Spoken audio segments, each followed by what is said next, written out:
Komið bless og sæl. Við heilsum ykkur úr Mörðhelli og við ætlum að hvetja aðdáendur þeirra bræðra, Helga og Gunnars Keldunúpsfífls, til þess að fylgjast vel með hér rétt á eftir. En þeir bræður eru ekki einu töffararnir sem að prýða þáttinn. Austur og Höfn fundum við nefnilega stórhuga stráka og þá meinum við stórhuga. Og svo það Mýrdalurinn. Hann fallegur og laðrar sér fjölda ferðamanna allan ársins hring. En það ekki bara ferðamenn sem að dásta að honum, heimamenn kunna að meta sína heimasveit og ekki alls fyrir löngu tók Þórir Kjartansson sig til og bjóð til myndband við lag sem félagar hans bræðurnir Auðbert og Hróbjartur Vigfússyni sömdu.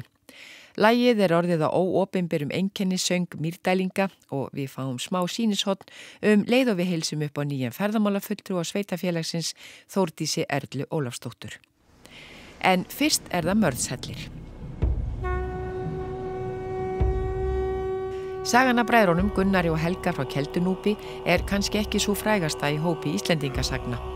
En hefur þó alltaf lifað með fólkinu í Mörðtungu í Skaftárhreppi, kannski ekki síst vegna þess að sögusviðið svo nálægt. Við erum stödd fyrir frá Mörðhellir, eða Marðarhellir. Og sagan segir að hérna hafi búið landnámsmaðurinn Mörður, búið inn í þessum helli og þaðan væntanlega nafnið á bænum komið. Mörðtunga eða Mörðtunga eftir þessum Mörði. Og hefur hann verið þekktur lengi, þessi hellir? Já, byggilega frá landnámstíð. Þannig að allavega, ég nú ekki svo gömul en allavega verið vita á honum alveg, pabbi minn og afi minn og allir vita á honum alla tíð. Þegar þú varst alast upp hérna, var þetta spennandi staður? Já, mjög. Þetta var alveg svona, maður kom hingað og það hrynur reglulega fyrir hellinn. Þetta var alveg svona ágætisverkefni þegar maður hafði ekkert gera að grafa upp Mörðhelli og kíkja þangað inn.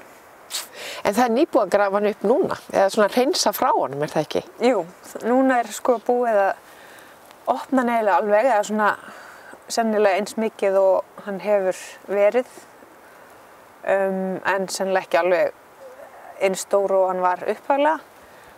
Og það félagsskapur sem að gróa hann upp sem heitir Fótspor, félag sögu og minjar í Skaftárhreppi. Og þeir tóku sér til í sumar og langaði að varðveita þessa sögu og þennan stað og grófa hann almennilega út. Þannig að núna bara hægt að skella sér inn í hann án þess að þurfa að brölta og skríða eins og við gerðum hérna. En hann ekkert opinn fyrir almenning? Það getur ekkert hver sem farið í? Það veit nú bara enginn af þessum helli. Eiginlega enginn í sveitinni heldur. Þannig að við höfum svo sem ekkert verið að auglýsa hann. En það megi allir koma að kíkja á hann, en þetta ekkert svona opið fyrir ferðamönnum en eitt þannig. Þannig að markmiðið með þessu eiginlega bara svona að vernda hann frekar en ekkert endilega nýta hann? Já, bara vernda hann og halda hann við. En það bjuggu hérna að hafa fleiri búi hérna, það ekki heldur en Mörður landnámsmaður? Jú, það getið þennan helli í Gunnarssögu Keldunúpsfífls og þar voru bræðurnir Gunnar Keldunúpsfífl og Helgi, bróðir hans, sem voru frá Keldunúpi, bæ sem rétt fyrir austan. Og þessi bræður voru lent í einhverjum slaga áflogum við bræður frá Hörslandi og eftir þannan slag þá ætluðu Hörslandsbræður að hefna sín og koma og hitta Keldunúpsbræður, en þá voru þeir komnir hingað upp í Mörðtungu og vissu að bóndinn í Mörðtungu átti eitthvað stað til að geta falið á og þeir bjuggu hérna einn vetur Keldunúpsbræður í þessum helli. Þá fór bóndinn í Mörðtungu með þá niður á og inn í þennan helli þar sem þeir höfðust við í einn vetur. Og eitthvað að vita hvort það fór sæmilega þá hérna? Já, það fór víst bara ágætlega þá. já, bóndinn kom síðan á hverjum degi og gaf þeim eitthvað að borða og sagði þeim fréttir og Höslandsbræður voru að leita að þeim náttúrulega allan veturinn og svo reyndar var þræll frá Geirlandi sem bærinn hinum megin við ána. Þrællinn hafði eitthvað verið að líta eftir kindum og sá þá mennina tvo, eða sem sagt bræðurnar hinum megin við og slúðraði því náttúrulega að hann hefði séð þá bræður. En jú, ég held að það hafi farið ágætlega um þá. Veistu af hverju hann fékk þetta viðurnefni, Keldunúpsfífl? Hann var bara frekar óvinsæll gaur, sko, held ég. Og bara einhver hrotti, held ég. Óvinsælasti gæinn í sveitinni? Já, eitthvað svoleiðis. En takk fyrir að taka á móti okkur og takk fyrir að leyfa okkur að sjá hann. Já, ekkert mál. En af þeim bræðrum svo það helst að frétta að Gunnar náði heilum sáttum við alla sína sveitunga og sat í friði alla ævi og þeir bræður báðir. Svo líklega óhætt að segja að Gunnars saga Keldunúpsfífls endi farsællega. Veðrið var ekki alveg eins dásamlegt og myndanum hans Þóris Kjartanssonar þegar við heimsóttum Vík á dögunum, en móttökurnar bættu það upp þegar við heimsóttum nýjan ferðamálafulltrúa Mýrdalsins í Kötlusetur.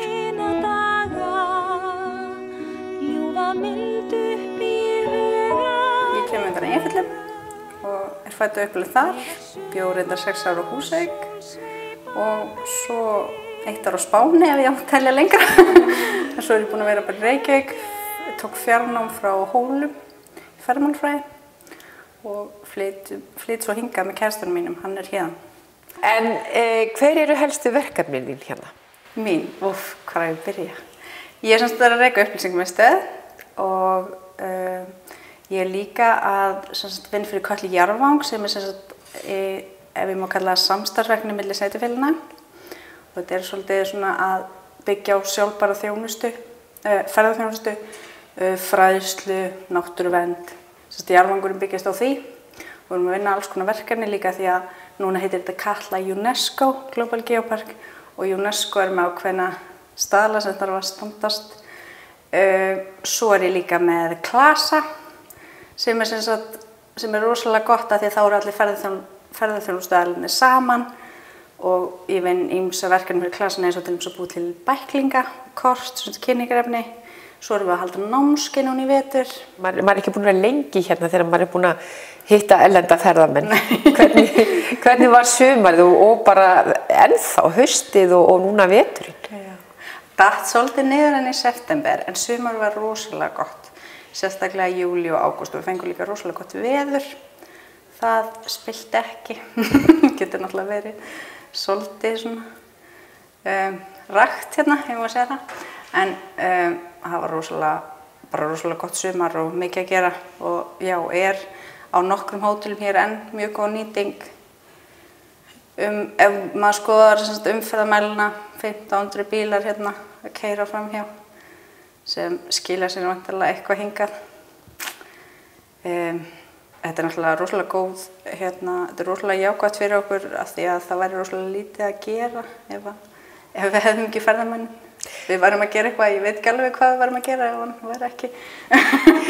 Snúast flestar nýjar hugmyndir og nýsköpun hérna ferðamennsku? Já, yfirleitt sko.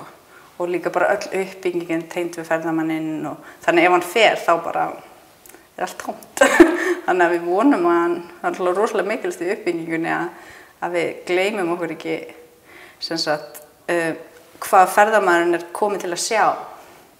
Og það er þessi kyrrð og þessi ró og þessi náttúrufegur. Þannig að við vonum allavega þó að Vík sé stækkandi að hún haldi sér svolítið ímynd sinni. Hvað eru þið að undirbúa og bralla hérna sem að þá tengist ferðamennskunni? Já, til dæmis Katla Jarðvangur í samstarfi við okkur er að gera til dæmis að laga þessa sýningu. Hún á að vera svolítið svona meiri jarðfræði og svo líka að einmitt þessi forvörn. Hvernig þú átt að hegða þér hér, hvernig við viljum í rauninni að þú hegðir þér hér og náttúrulega náttúruváin. Það er svo mikilvægt að vara þau við því að þau kannski ferðamenn þekki ekki endilega aðstæður hér, hvað náttúran getur breyst eins og bara með fjöruna og svoleiðis. Við erum með rosalega mikilvægar alþjóðlegar náttúruminjar sem eru þessi hraun og jöklarnir og við ætlum að draga það eins meira fram. Það hefur þessi sýning einbeitir svolítið á Kötlu en svo er Jarðvangurinn stærri, þannig við erum kannski svona draga það meira út fyrir svæðið. Þessa sýningu sem verður hér vonandi opnar hún í haust ef allt gengur vel. Í dal milli grænna fjalla drífast húsin hlíðar og stalla. Þetta þorpið í Vík, þar fegurðin rík og minn höfuðstað helst vil ég kalla. Og hinn mýrdalsku fjörð væri ég öll efalaust bú í þeim álfar og tröll. Ég sé blika á bárur á sænum, bóndans stöðu á túnbletti grænum og á bakvið svo bjart breiðist jökul sem skall að hann á innsýn liðar í bænum. Þú minntist á það að nýju sýningunni sem kemur til með að vera hér í Kötlusetri að fólk muni labba hér út og svona kunna pínlítið betur á þessa ógnvænlegu náttúru. Hún falleg, hún líka ógnvæn. Katla bara hérna yfir þér. Já, og við erum búin að fá mjög mikla athygli. En við sitjum bara róleg. Við héldum það var byrjað að ríma hérna daginn. Rímdi allir sandana út á kamperunum og svona húsbílum. Og hún átti bara að gjósa á sunnudaginn en svo thank God við má sletta eins þá sefur hún. Við ætlum líka, við erum að skipuleggja 100 ára afmæli, þannig að einskott hún má gjósa eftir 100 ára afmæli. 2018 þá eru 100 ár síðan hún gaus, þannig að við ætlum að halda svolítið upp á svona gosafmæli. Þannig að þið ætlaði að ná góðu partíi og svo má hún gjósa. Já, það planið.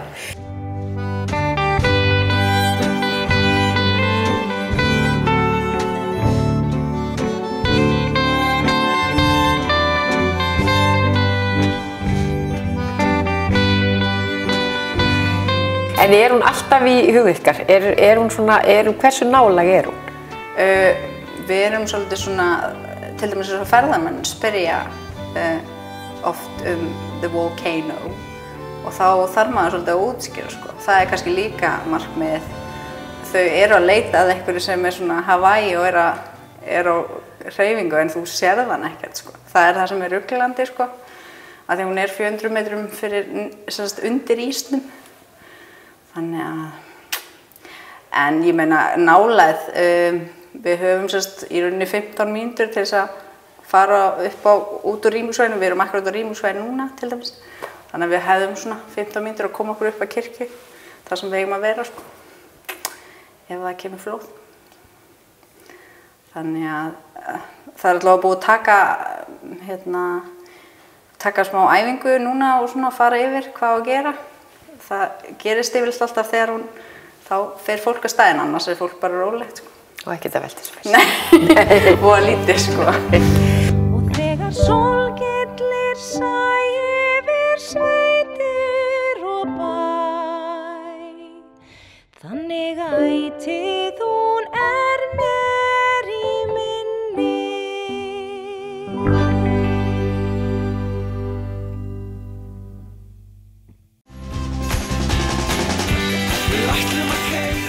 Vá líklega gáfulegasta orðið sem hrekkur upp úr manni þegar dyrnar á verkstæðinnar Þrastar Ágústssonar opnast. Þar inni má sjá sannkallaða tröllatrukka sem verið að smíða, 4 sem verða til úr 8 minni og verður síðar ekið á Vatnajökul á vegum Ice Cave Guides. Okkur vantaði bíla og eigum 2 gamla ekolæna sem þarf að liggja í öll kvöld. Þeir eru bara gamlir og lúnir. Þannig að við fórum að hugsa aðeins út fyrir boxið og rákumst á þessa lausn. Það eru til 2 svona limósur í Ameríku sem hafa verið lengdar en ekki með þessum búnaði sem við erum með í bílunum. En hvaða bíl þetta? Framhlutin hérna Chevrolet Kodiaq sem í rauninni svona milligerða pick-up og vörubíl og afturhlutin Chevrolet Express sem bara farþegabíl og svona kassabíl í Bandaríkjunum. Og skrafstu bara út og keyptir 8 stykki, var þetta ekkert flókið? Jó, þetta var mjög flókið. Ég ætla nú bara að vera í 3 vikur og var nú bara að skemmta mér í 1 viku og hérna hélt þetta var ekkert mál að Bandaríkin væri full af þessu. En svo kom upp á krafsuna að það voru til 42 svona eins og framvendandir, Chevrolet Kodiaq, til sölu í öllum Bandaríkunum. Þannig að þá vandaðist málið og ekkert svakalegt úrval heldur af svona löngum, þetta sko 15 manna farþegabíl afturhlutin. Það var ekki mikið úrval af þeim. Og hérna, svo ég Íslendingur þannig ég mátti ekki kaupa bílana. En ég á frænku í Ameríku, þannig að hún var svona leppur fyrir mig úti. Þannig að frænkan bjargaði þér? Frænkan bjargaði mér og ég bjó hjá henni í mánuð og hérna, við þvældumst og endingu fundum við 4 svona framenda hjá sama hérna, bílasalanum og Chevrolet umboðið Boston, þeir voru rosalega almennlegir og þeir að fylgjast með okkur núna. Þeir keyptu 4 svona afturhluta fyrir okkur og seldu okkur þá í einni kippu til að einfalda málið. Sko. Þannig að þið hafið aðeins útskýrt þetta hvað þið værið að bralla og hvað þið værið að hugsa? Já, þeim fannst þetta frekar geggjað. En hvernig hafið þið svo gert þetta? Gert þetta? Sko, í rauninni allt sem við smíðum í bílana, það búið að hanna í tölvu og tölvuskorið og við fáum bara sent úr Reykjavík, hérna járnið tilbúið og svo það boltað utan á grindina. Og boddin eru soðin saman. Já. Þegar þú segir þetta svona, þá virðist þetta ekki verið neitt mál að búið til svona tröllabíl, en það nú væntanlega svolítið mál, ekki? Já, það eru búin að fara margir klukkutímar í hugsunarvinnu. Það bara þannig, sko. Hvað flóknast við þetta? Bara að láta allt passa og fungera saman. Og hérna, þótt þetta séu stóri bílar, þá ótrúlega lítið pláss fyrir dótið sem við setjum í hann. Það bara þannig. Hásingarna sem við keyptum, ég fór til Þýskalands og keypti hásingar. Þær eru risastórar og bara láta allt fungera, sko. Fjöðrunina, til dæmis. En þegar þú varst þarna út í Ameríku, trúðu menn alveg hvað þið voruð ætluðu að fara að gera með þessa bíla? Já, þeir eru náttúrulega svo klikkaðir, sko. Þeir trúa öllu. Þú viltu sjá það best í dag, sko. Það bara þannig. En þú, þetta ekki ákveðin klikkuna að ráðast út í þetta? Jú, þú veist, þetta dálítið stórt, en ég búin að vera svo spenntur og hef fulla trú á þetta virki, þannig að ég ekki hræddur, sko. En hvenær byrjaður í þessum jöklaferðum þínum? Ég byrjaði 2011 með jöklagöngur í rauninni á eldgömlum Ford Ecoline, 85 módelinu, keyrðan yfir, ég man ekki, bara endalaust, sko. Og algjör drusla og var að harka alltaf á sumrin og svo var ég á sjó á veturna til að borga sumarið upp en hérna svo hætti ég á sjó og fór í ísellaferðir og þá fór þetta að vera miklu meira svona alvöru business. Kemstu allt á þessu? Ég held það. Allavega fordæmin sko á þessu svona dekkjum þá þetta bara nýr heimur í jeppamennsku sko. Hvað drífa mikið. Og hvað eru þau stór? 54 tómur. Og ekkert mál að fá svona stór dekk? Nei, það nú kannski það léttasta í þessu. En það þarf að sérsmíða felgur undir þetta sem náttúrulega flókið og tekur tíma. Þannig og flytja þetta austur. Þetta tekur mikið pláss. En hvað eru þið búin að vera lengi að þessu? Nú erum við allavega með eitt sem svona vel að við komin. Já. Hverju að ljúið þið, sko. Við vorum óheppin. Við mistum að 2 skipum frá Bandaríkjunum. Þau voru full. Þannig að ég fór út í maí og svo misti að 2 skipum og ég mani hvenær við fengum þá hinga, sennilega í endan júlí. Og þá byrjuðum við hægt og rólega, nokkuð vantaði hásingar og hellingadóti til þess að sko, geta hanna hlutina áfram í rauninni. Sko. Og ég veit ekki. Svo erum við búin að vinna í öllum 3 núna svona ef við erum stopp í einu bíl og förum við í næsta. Þannig að þetta síðan sennilega í byrjun ágústs og til dagsins í dag. Sko. Fyrst ætluðum við náttúrulega bara að halda orginal teppunum. en þau draga mikinn raka í sig og bleytu og lykt og annað ógeð. Þannig að við ætlum að setja dúk. Svo kom eini íslenski bílapíparinn sem hann lagði nú Björgun Erlendsson heitir hann. Hann lagði nú gólfhittan í bílana og hann var að setja svona, þetta sérstakt vínilparkett sem bara eins og dúkur.